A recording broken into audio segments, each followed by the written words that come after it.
अस्सलाम वालेकुम फ्रेंड्स, मेरा नाम है जिब्रान अहमद और आप मेरा चैनल देख रहे हैं बिग बर्ड्स लवर्स। उम्मीद करते हैं कि आप और आपके बर्ड्स बिल्कुल ठीक ठाक होंगे। जैसा कि आप जानते हैं कि लाहौर में बहुत ज़्यादा सर्दी पड़ रही है और काफ़ी धुंध है और काफ़ी दिनों से सूरज नहीं निकला, जिसकी वजह से दोस्तों के बर्ड्स बीमार हो रहे हैं। बहुत छोटी छोटी मिस्टेक्स हैं जो कि मैं अपने पास्ट में करता रहा हूँ और मैं चाह रहा हूँ कि ये गलतियाँ आप दोस्त मत करें। तो आज मैं आपको इन्हीं छोटी छोटी मिस्टेक्स के बारे में बताऊँगा। ये बताऊँगा कि आपको क्या डालना है, क्या नहीं डालना। तो चलिए वीडियो की तरफ चलते हैं। तो वीडियो शुरू करने से पहले जिन दोस्तों ने मेरे चैनल को सब्सक्राइब नहीं किया वो मेरे चैनल को सब्सक्राइब कर लें और साथ ही एक बेल का बटन है वो दबाने से आपको मेरी वीडियोस के नोटिफिकेशन मिलते रहेंगे। और अगर आपको मेरी वीडियोस अच्छी लग रही हैं तो वीडियो को अप्रिशिएट करने के लिए लाइक का बटन ज़रूर दबाइए ताकि मैं आपके लिए और प्यारी वीडियोज़ बना सकूँ।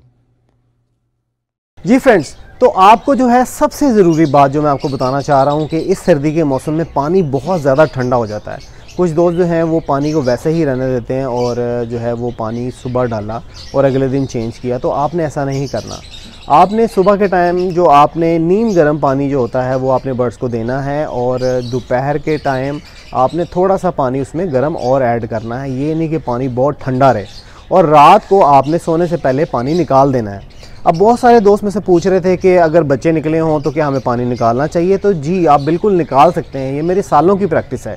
आप जो है वो पानी निकाल देंगे और सुबह आपने 8-9 बजे जितने बजे भी आपने उठना है। अगर बच्चे निकले हैं, अंडे हैं, कोई भी प्रॉब्लम नहीं है, आप जो है वो आराम से सुबह उठ के पानी आप डाल सकते हैं और सोने से पहले आपने पानी निकाल देना है। तो सबसे पहली बात ये थी कि पानी जो है ना ये बहुत इंपॉर्टेंट चीज़ है। बर्ड अगर ठंडा पानी पिएगा तो वो बीमार हो जाएगा।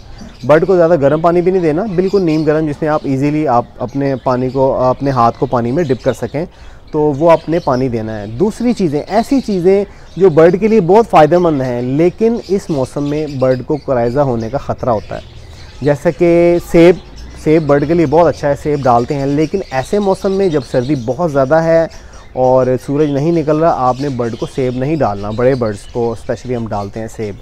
इसके अलावा दूधिया सिट्टे की तासीर जो होती है वो ठंडी होती है। ये बर्ड के लिए बहुत अच्छा होता है, बच्चों के लिए भी बहुत अच्छा होता है, लेकिन इससे बर्ड बीमार होने का चांस होते हैं और बर्ड को कोराइज़ा होने का ख़तरा होता है। तो इसलिए ऐसी चीज़ें जिनकी तासीर ठंडी है वो आपने नहीं देनी। इसके अलावा जो आप भीगा दाना देते हैं वो आप डाल सकते हैं, उसमें कोई प्रॉब्लम नहीं है, लेकिन उसकी भी एक एहतियात है।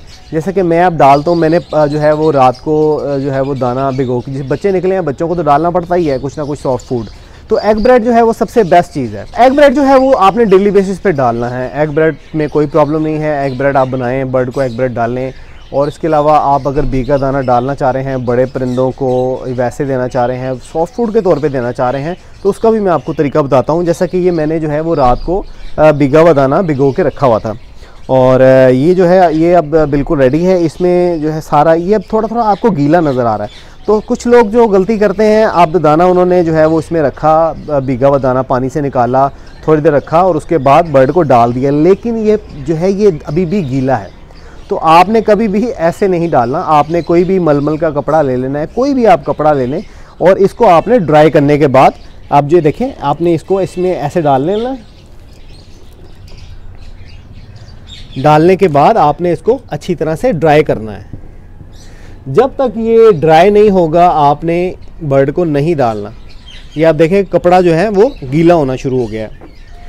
तो जब भी आपने भीगा हुआ दाना डालना है आपने इसको अच्छी तरह से ड्राई करने के बाद फिर डालना है। इसके अलावा जो है जब मौसम बहुत ज़्यादा ठंडा हो जाता है, सूरज नहीं निकलता, तो आपका ह्यूमिडिटी लेवल जो है वो बहुत हाई हो जाता है। तो आपका ह्यूमिडिटी लेवल जो है वो 50 से 70 के दरमियान रहना चाहिए। अगर लो होगा तो आपके पास जो अंडे आए हुए हैं, बर्ड्स के अंडे हैं, वो डेड इन शेल हो जाएंगे।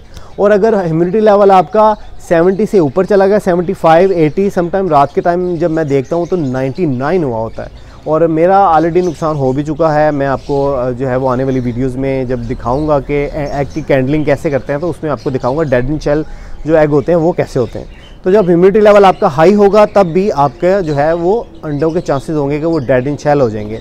तो उसके लिए जो है वो आपको कोई ना कोई चूल्हा जलाना पड़ेगा या गैस वाला हीटर आपको लगाना पड़ेगा। अब गैस वाले हीटर में प्रॉब्लम आ जाती है कि गैस अगर चली जाए और गैस जो है वो सही नहीं आती प्रॉपर, या आपको आप सिलेंडर इस्तेमाल कर सकते हैं, लेकिन ये है कि आपको थोड़ी सी वेंटिलेशन रखनी पड़ेगी। खुदा न खास्ता अगर गैस का चूल्हा बंद हो गया और दोबारा गैस आई तो गैस की वजह से आपके बर्ड्स सारे के सारे एक्सपायर हो सकते हैं।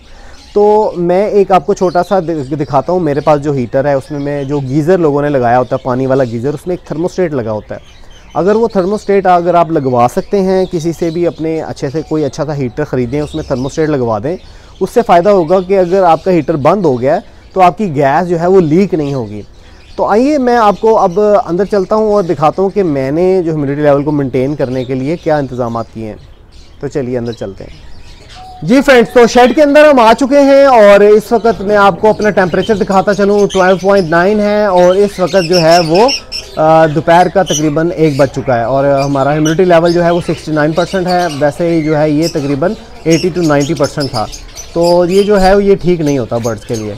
तो अभी मैं आपको दिखाता हूँ कि जो हमने हीटर के, जिस हीटर के बारे में मैं आपसे बात कर रहा था, वो हीटर ये है। और ये नॉर्मली जो हीटर होते हैं ये है, इसमें जो है वो इसका बर्नर चल रहा है। अगर गैस चली भी जाए तो इसका बर्नर जो है वो चलता रहेगा। और इसके पीछे जो सिस्टम लगाया हुआ है वो मैं आपको दिखाता हूँ। बहुत लाइट से चल रहे थे, बड़े शेड में जो है वो हीटर का पता नहीं चलता कि हीटर लगा हुआ है और प्रॉपर हीट नहीं आती, लेकिन ह्यूमिडिटी लेवल फिर भी थोड़ा मेंटेन हो जाता है। मैं यहाँ पे आपको दिखाता चलूँ कि यहाँ पे भी 13.5 है और ह्यूमिडिटी लेवल जो है वो 66% है। और हीटर के बाद दिखाता चलूँ कि ये देखें, ये सारा जो है इस पर सिस्टम लगा हुआ है। इसमें थर्मोस्टेट लगा हुआ है, बिल्कुल जैसे गीज़र में लगा होता है। और जैसे ही ये टेम्परेचर अगर आपने रूम में लगाया हुआ, टेम्परेचर अगर पूरा हो जाता है जो आपने सेट किया हुआ है, 30 पे सेट किया हुआ, तो ये ऑटोमेटिकली ऑफ़ हो जाएगा। और जैसे ही टेम्परेचर जो है आपका लो होगा, ये ऑटोमेटिकली ऑन हो जाएगा। वैसे तो जापानीज़ हीटर जो हैं वो बहुत बेस्ट रहते हैं क्योंकि उसमें ज़्यादा प्रॉब्लम नहीं होती। अगर आपने सिर्फ टेम्परेचर मेंटेन करना है तो जापानीज़ हीटर जो होते हैं वो बेस्ट होते हैं। लेकिन अभी क्योंकि हमें ह्यूमिडिटी लेवल को लो करना है तो जापानीज़ हीटर जो है वो सिर्फ वो गर्म हवा फेंकता है, गैस नहीं फेंकता, जो जलता नहीं है आग से जो है, वही तभी उसका जो है वो हमारा ह्यूमिडिटी लेवल जो है वो लो होगा। तो अगर आपके पास ये है, ये बनवा सकते हैं तो बेस्ट है। अगर आप सिर्फ चूल्हा जो होता है सिर्फ उसका भी आप इस्तेमाल कर सकते हैं, वो भी आप लगा सकते हैं। और इसके अलावा अगर आप इस तरह का हीटर बनवा लें तो बहुत बेस्ट है। अगर गैस वाला हीटर आपके पास है तो वो आप लगा लें, लेकिन उसके लिए आपको ख्याल रखना पड़ेगा कि वो जो है वो बंद ना हो, गैस आपकी लीक ना हो।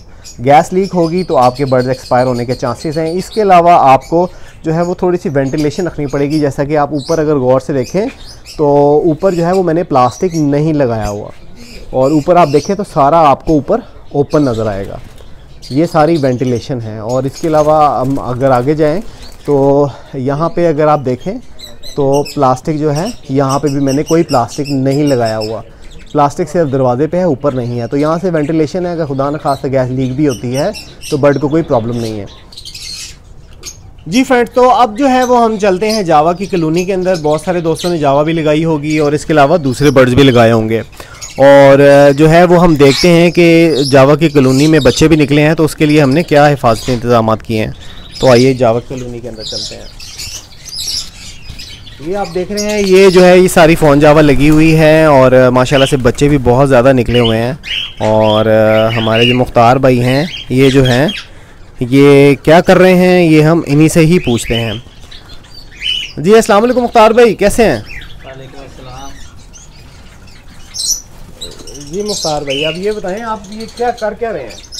ये सर्दी की वजह से ये इसका इंतज़ाम कर रहे हैं कि ये जो बच्चे निकले हुए हैं ना बॉक्स के अंदर, जावा के अंदर बॉक्स के बच्चे निकले हुए हैं, वो नीचे उतर जाएं, वो बॉक्स में वापस नहीं जा सकते। तो इसकी वजह से ये नीचे सारा डाले हैं कि ये आप क्या डाल रहे हैं इसमें? ये जो इसका साफ़ किया हुआ दाना होता है ना, उसका कचरा है, वो साफ़ करके फिर उसके बाद ये गर्म हो, ये इसके गर्मी के लिए ना बच्चों को सर्दी ना लगे तो ये फर्श के ऊपर आते हैं तो नीचे गर्म हो जाते हैं। तो जी नीचे ये मटके लगाए हैं इसके साथ हमने इधर, तो ये हम नीचे लगा डाल के, और जो नहीं जा सकते बॉक्स में वो इसमें मटके में जाके नेक्स्टिंग की भी है, उसके साथ वो गर्म होकर बैठ जाते हैं उधर। तो इस वजह से ये लगाए हुए हैं। तो ये डाल रहे हैं हम इसमें फर्श के नीचे कि ठंडा ना हो, गर्म रहे। इसके साथ जो बच्चे नीचे आते हैं वो गर्म रहे, बीमार ना हो। जी बहुत बहुत शुक्रिया मुख्तार भाई आपका। ये जो आप दाना साफ़ करते हैं और उसका जो बचा हुआ पूरा होता है वो हम ज़मीन पे फेंक रहे हैं ताकि जो भी बच्चे जो ज़मीन पे आ जाते हैं, क्योंकि बॉक्स जो आप देखें ना, बॉक्स काफ़ी हाइट पे लगे हुए हैं और बच्चा जो नीचे आ जाता है वो फिर ऊपर नहीं जा पाता अपने बॉक्स के अंदर, और बाहर रहेगा तो बच्चा जो है वो एक्सपायर होने के चांसेस होते हैं। तो इसलिए जो है वो हमने यहाँ पे बूरा फेंका हुआ है, उसके साथ बॉक्स लगाए हुए हैं, मटकियाँ रखी हुई हैं ज़मीन पे, जो इसमें हमने नेस्टिंग की हुई है। बच्चा जो है अगर नहीं जा पाता ऊपर तो ये रात के टाइम इन बॉक्सेस में, इन मटकियों में बैठ जाता है, जिसकी वजह से वो गर्म रहता है और बच्चे जो हैं वो एक्सपायर नहीं होते। जी फ्रेंड्स, तो उम्मीद करते हैं कि आपको आज की वीडियो अच्छी लगी होगी। अगर वीडियो अच्छी लगी है तो वीडियो को लाइक करें, अपने दोस्तों के साथ ज़्यादा से ज़्यादा शेयर करें, और जिन दोस्तों ने मेरे चैनल को सब्सक्राइब नहीं किया वो मेरे चैनल को सब्सक्राइब कर लें, और साथ ही एक बेल का आइकॉन है वो दबाने से आपको मेरी वीडियोज़ के नोटिफिकेशन मिलते रहेंगे। अपने बर्ड्स का ख्याल रखें, अपने बर्ड्स को सर्दी से बचाएं, और मुझे इजाज़त दीजिए। मिलते हैं नेक्स्ट वीडियो में नए टॉपिक के साथ। अल्लाह हाफ़िज़।